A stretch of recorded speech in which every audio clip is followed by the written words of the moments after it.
What's up, fish tank people? FishTankTV.com, Dustin's Fish Tanks, bringing it to you on a Sunday, baby. How's everybody doing? I hope you're doing well, but you're probably not doing as good as me because I'm thrilled to be bringing you a video from St. Louis, Missouri. I am at the legendary fish keeper Gary Lange's house. Look, folks, I think I know my stuff about rainbows. I think I know my stuff about aquarium plants, but I had to go to Walgreens to pick up some Pampers because I feel like an infant right now compared to what this guy's going on. I'm showing you from the top of the steps. We're going to go all the way down. Get excited. This is going to be a long video. Hold on to your hats, folks. Here we go. All right, so I'm at the top of Gary Lange's steps, going down into his basement. Instantly greeted by a 210 7-footer running a very little bit of CO2 and just rocking. I mean, just rocking right out of the gate. All kinds of great species in here. Huge red tiger lotus, Starogini beehive is this sucker right here. Crenum calamastratum. If you're not a member of the Aquatic Garden Association, you should be, because Gary has written a nice article about how to propagate that sucker. He's actually propagated it from seed, so very cool. Help me out with my Crenum natans. So he's got those going on here. Gary, it's Barclaya longifolia, right? And he's back there somewhere hiding. But full-grown Barclaya. Full scientific name of Barclaya, right? Barclaya longifolia. Longifolia. All right, I actually had it right. I asked him what it was. I've seen them before, but I've never seen one that big. And all kinds of just great. This is just the intro tank. So yeah, I guess we can get the man on film. Say hello, Gary. Hey guys. We sat down here, and by the way, I really want to point this out. It's a very critical part of keeping fish. You have to have comfortable chairs, one for your guest and one for yourself. So and beer. And beer. So Gary, tell us a little bit about this tank. We got a lot of tanks to cover. It's going to be a nice long video for you all, so I'm pumped. So take it away, man. Okay, I've got power compacts on these. These are 2x55s on the front. Very bright. They've got A&H. I got these all from A&H Lighting. That's do-it-yourself type kits. There's 55s on this side, and on this side I have 96 power compacts. One in front, one in back, and I've got an extra 55 that I've added to that. And you like just to say, you like the reflectors on the A&H. You really like those? Really, they have great reflectors. So that's the reason for buying. If you're going by power compacts, go with that. I'd probably go LED now if I was going to make something, but I think back in the day the power compacts were fantastic. I've got the CO2 on there with a solenoid, so it's on for 10 hours a day, just like the lights are. Actually, it kicks on an hour before and kicks off an hour before the lights go off. I've got a good FX pump down there. It's good for 400 gallons. This is a 210, so we all love the FX5. Double filtration. I've got laterite in the bottom and 50 pounds of sand, and then I've gone with this, what I really like, this nice gravel that I get. It's from Wisconsin. I get it up in Indianapolis every time I visit my friends up there. Great size. It's actually a little larger than what we'd like, but still pretty solid. We were discussing the CO2 on here because we're both in agreement. You can run CO2 and an air stone at the same time. Doesn't matter. You're still getting CO2 in there. You lose CO2 that way, but in the long run, you still get enough for the fish. I'm not one that really pushes the CO2. And so you don't. And we discussed this. You don't run it hard, full throttle. Like you're not trying to get everything purling. You're just giving them enough. Yep, just enough to grow, because the plants are there for the fish. So yeah, I've got more plants in here than I do fish, but they're there just for the fish's enjoyment. I kind of like plants too, but yeah, just a little. Yeah. Well, let's we could spend some time here, but let's head on back here because I want to show. Gary's got a lot of nice hardware too. Yeah, I've won my share of awards over the years. Just a few. Yeah, just kind of in that competitive thing in my Missouri Aquarium Society group. We did that. So. Well, and Gary just recently had a fish named after him as well, which is, one of the life goals for me. Congratulations on that. I'm going to do a quick pan over this way, and then I'm just going to kind of mosey through nice and slow. We're going to start up here, Gary, and if you just want to give a little info on these suckers. Okay, those are Empire gudgeons, and I can't remember the name of those. So genus name is Compressa, and then the rainbows are an undescribed fish. That's the Melanotania species Rawara. So that's those guys there. And any fish you've collected, please let us know. Oh, if you can try to think of that. I've collected that one in Australia. I've collected the Rawaras were gifted to us by the missionary pilot. We didn't have to collect those, but those are, again, wild caught fish. These are Uchiensis. I forget which creek they are from, but it's smaller of the normal Uchiensis fish. I've got some bettas hiding there, but they're hiding right now. The fish below here is an undescribed species. That's Melanotania from species Sirawu. That's going to be named shortly, and by October or November. I want to quickly show the CO2 here. He's got these really nice dialed in things from his work. We were talking about how you can run CO. He runs CO2 in all these, but just a little bit. Let's go up top here. Melanotania rubra striata from Decai. They don't like this tank very much, so they're not showing their nice gold colors. They're a bigger fish, and they've got to come out of that tank pretty soon. So, but they get to about 5 inches, so pretty good sized fish.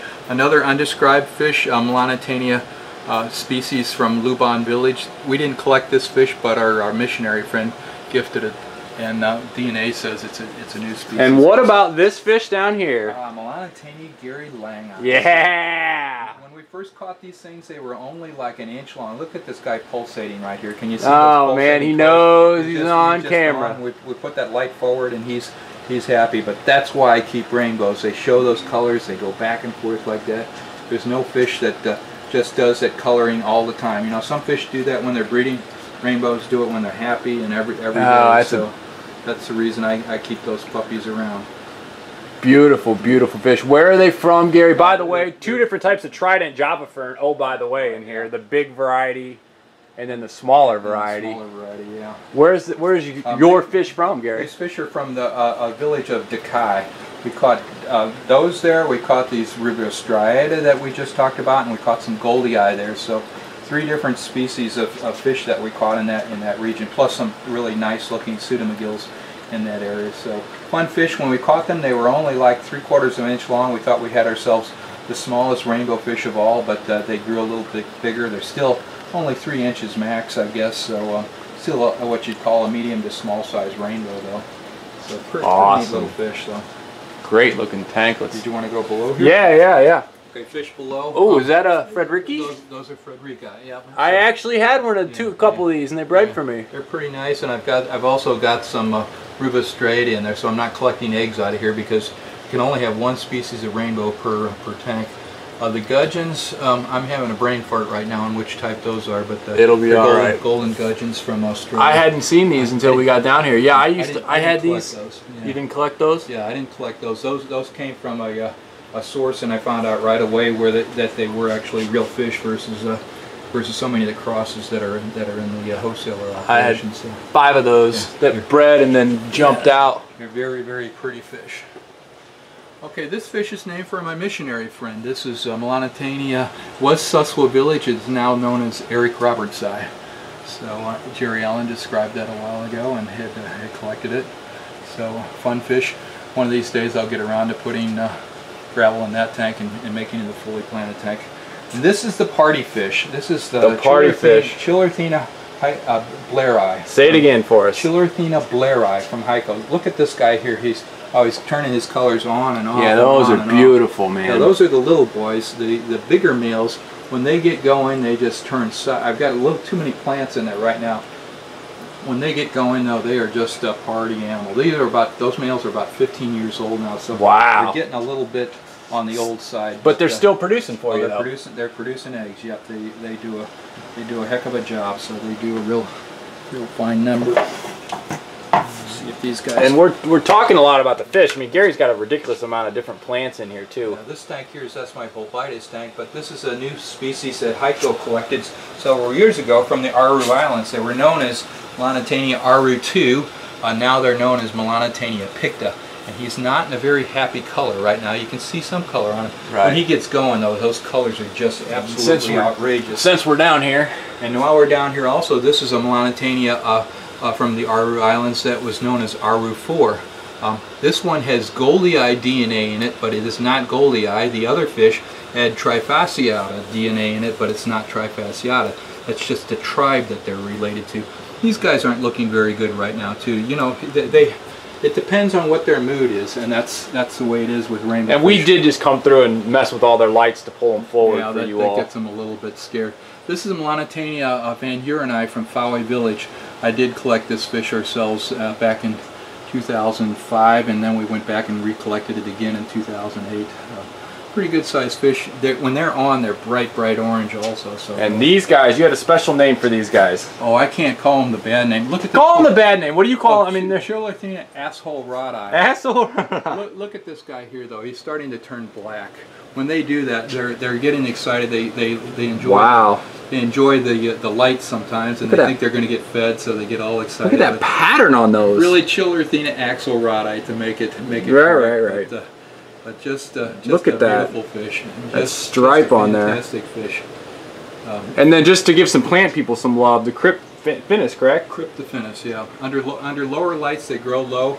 Under big lights with a little bit more CO2 they grow quite big. So it's a plant that you can't find in the hobby because the wholesalers can't grow it immersed. It can only grow with a hobbyist, somebody that's going to grow it underwater.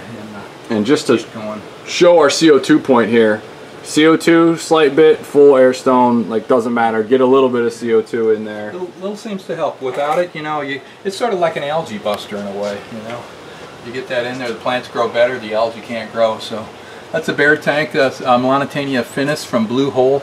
I'd also called them bongo once. I looked the first time I collected them. I saw a sign, oh, we're going to bongo, and it's completely wrong direction. So Melanitania finis from the Blue Hole, but. Really pretty fish. The Blue Hole was fantastic because it's blue spring water coming out at about 78 degrees. Really? Crystal clear water, and you could see 20 foot, you know, it's thought you were in 3 foot and it was over your head type stuff, but it was really nice. My Lamprichthys tanganyikthes in here from like killifish from Lake Tanganyika, and they're starting to get a little bit old right now. These are Cair's rainbowfish, Glossolepis, named for my missionary friend Dan Doherty, Doherty eye. So really pretty fish. When they're on, they're really incredibly bright red. So these guys are not real happy right now, but and I'm going to do some love for the plant here. Tell us what this plant is, Gary. One of my favorite species. This plant is from was collected from, I've been told, by Chuck Rambo, who's a really big cichlid enthusiast from Lake Tanganyika. So it's a val from Lake Tanganyika, and at least for Eric Olson, it had grown quite short. He said originally it was taller, but it's grown short in his tank, and it's also staying the same way and growing short in mine. So to me, it would make an excellent foreground plant. A short val. Yeah, a short val. And you look close at the I mean, it's definitely a val. It's definitely got the chaining like val. A hot little plant that will be coming home with Dustin, and we'll be going in one of the greenhouse tanks. Absolutely, you should make a great tank. What do we got here? These guys are Melanitania monocola. They're better in a now I'm gonna piss them off, but they're better in much cooler water. They were found like at 70 degrees temperature, so they breed a lot better once the temperature starts getting down a little bit. Wintertime is good for them, but nice blue fish. And I just did put that gravel in there and reset that tank, so that's why they're a little more on the skittish side. Over here, this is what you call a real goiter river. You see some of the crap that they sell in the stores, and it's never going to ever get that red. Goiter River rainbows. Are these an F? Are these Melanitania trifasciata goiter river. It's always good when you have a trifasciata. Know your river, because some are red, some are blue, some are yellow, some are purple. All right, so trifasciata, 3-stripe. Trifasciata, yeah, I just call them goiter river. They are location goiter river though. So but those reds on those are just, they really pop. That's, you know, you're looking at this on video. Somebody's not messing with your pictures and putting things through Photoshop. So those are the real colors. And they're not even camera shy. They're like right into it. Well, I think you're going to feed them sometimes, so they get all excited and everything. So they deserve being fed after that show. Look at that fish. Yeah. And they're pretty awesome. So everybody should have goiter rivers. Now, this fish here is a new species. This is a Melanitania species from Topo River. When we were, this was one of our car rides that we had. We collected this fish, and it has Goldie Eye DNA, but it's on the north side of the island, so it can't be Goldie Eye. It's going to be described in the next month or so. Love the anal pin on there too. Crazy colors on that, and then crypts are looking sweet too. What, just a red Wenty? The fan red Wenties, yeah. And then these guys, I love these guys. Oh, they got ticked. Come boys, come boys. Look at that. I'm gonna feed you. When they get scared, they get a little bit. I call these my red-eyed dragons. These are Glossolepis multisquamata, and now he's a little bit scared. Ah. So shoot. They'll come back out. These are really hot. These caught me at. Gonna feed you, boys? If you want to throw something in there. No, if I do that, they won't. But it's just if you act like you're feeding them, sometimes they'll come forward.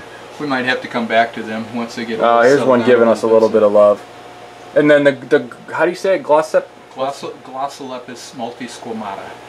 And what does the Glossolepis part signify? That it's from a different. Like, it's different. If it's different genera than Melanitania or Chillerthina. Those are the three basic groups of rainbow fish. And this is the fish that we also collected. This is the fish that was a lot of heartache to collect. 8 hours over the ocean in an outrigger, and then 7 hours up the Wapoga River to collect this fish. Chillerthina alleni from Wapoga. So just to make sure, because there are other locations, varieties of alleni.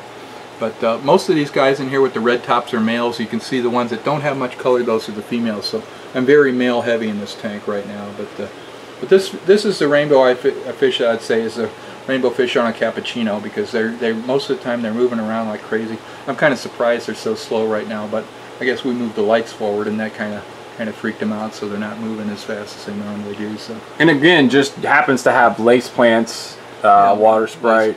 Water sprite is my algae eater. I call them my algae suckers, because put water sprite in there, that helps everybody else grow and get adjusted, get the algae out of there, and give the plants a chance. Let's roll around this way here, because I want to show the. Oh, you want to show these here real quick? You got the. Over here. The crypts are Cryptocoryne notori wongzo. Huh. And the reason they've got all the holes in it is not because of snails, not because of their thing. They really are hard water crypt, and I'm going to have to put some coral in there and stop that, because I was putting potassium and everything else in there, and I still would get the holes. And finally, I started doing a little bit more reading and realizing that one of the Amazonas articles just recently had that in there. They're hard water crypts, so I'm going to put some coral in there, and hopefully that's going to improve that plant. So I'm going to go to Bosemani rainbows. Now this is Melanitania bosemani antinjo. So Aytinjo. It's from Lake it's from the village of Antinjo. The lake is actually Lake Uter. So all right, well, let's cut the BS on the Bosemani though, because people say, look at the yellow on this Bosemani. This is what Bosemani rainbow are supposed to look like, correct? Some have yellow in them, but most of the fish that are actually in the hobby started this way, and they bred them into yellow by not either feeding them right, crossing them with other things. Unfortunately, there are a lot of Bosemani out there that are crosses, so it's kind of a shame. But these guys aren't quite on right now, if you can believe that. They look nice color, but when they've got their amazing color, then you go, holy cow. We had them flared up earlier, and they had like a stripe. This guy back here had a nice like stripe thing going on, and so these are wild caught. No, these are not wild caught. These are about fourth or fifth generation. Oh, fourth or fifth generation. Yeah, they're quite a few generations away from the originals. There are some others that I do have that Gilbert Maba had gone and collected, and those are now I've got F2s of those, and they're bright at an inch and a quarter. So it's a nice fish to have, and certainly one that's if you want a rainbow fish, this is one that's got to be in your top 5, I think. Oh yeah. And let's move over here to the, what is this tank called? The CMA tank? Oh, this is the CYI. Cover your you-know-what. Because I've got rainbow fish in other tanks that are the adults, but these are some of my juveniles, just in case something happened in that tank. Because, hey, it's a 5,000-mile journey back to New Guinea, and then you got to get the guides and everything else to go back. It's a hard thing, so you want to make sure, even though some friends have some of these fish, you want to make sure that you keep them around. So that's why I've got a tank full of juveniles, to make sure that I don't lose them. They're too important. Yeah, that's awesome. So you just keep an extra just in case. Yeah, just in case. Wow, look at the colors on that guy.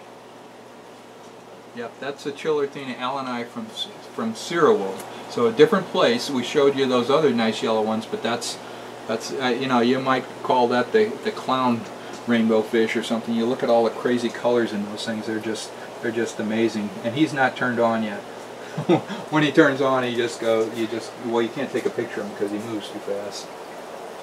And then how does this work? Does you grow outs or? Grow outs are supposed to be only on the top tanks, but as you can see, I've got some big fish up there too that really don't belong. But you know, my eyes are bigger than all my tanks, and I just need more space.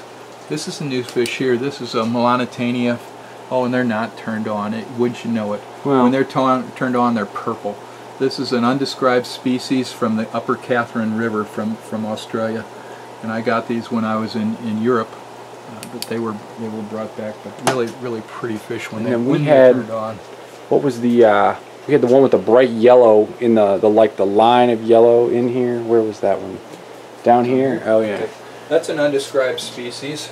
That's Chilorthena from the Upper Tor. They have been in the hobby with the rainbow fish enthusiasts, and the ones that have the red pectorals. That's the one with the white pectorals. That's Chilorthena Upper Tor. The ones with the red pectorals are Melanitania from Pianafon Creek. Okay. That was the one, when we collected the Pianafon Creek, I won the leech contest that day. I had 33 leeches on me. Leeches aren't in the water, they're in the land. So you're walking by and they jump off the bush just like ticks do here in the United States. They jump off and they jump on you. One of the natives behind us was sitting there. He was you know, sort of lagging behind us. All of a sudden he started screaming, and I'm asking, screaming in Indonesia, we have no idea what's going on. I asked Ian, what's going on, what's going on? Oh, a leech fell on his eyeball, and with oh no! Going, oh, and he got it off before it attached. But I'm always hating my glasses because they're always dripping wet, and I'm going, oh, I love my glasses, safety glasses. Wow. And this is just an odds and ends tank here. Those are all going to be sold very shortly. I do have some wild caught fish in there too, but those guys are going to be going. And again, some fish that I'm growing out.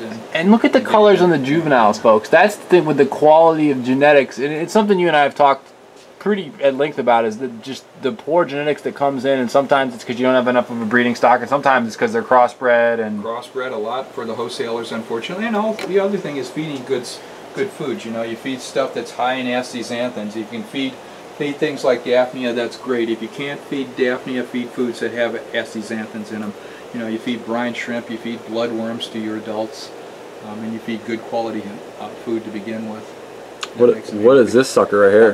That is Melanitania pygmaea. That's the smallest Melanitania of all. They only get maybe, what, 1.25 inches there. Love the hump head on that guy. They get those colors in them, and they're really a nice little fish from the Kimberlins in Australia. Wow. Wonderful stuff. It's kind of an assortment of rainbows there. So hey. This and that. And then, Gary, any general rainbow fish keeping, high level 101 rainbow fish keeping advice you can give to the fish tank people?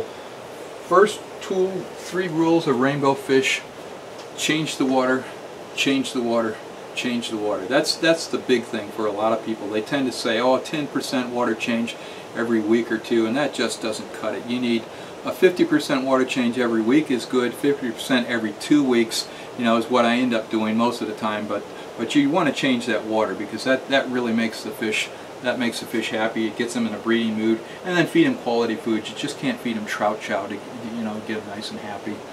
You know, good quality flake food. They eat flake food, but they're going to breed when you're using bloodworms and brine shrimp and krill, you know, those sorts of things.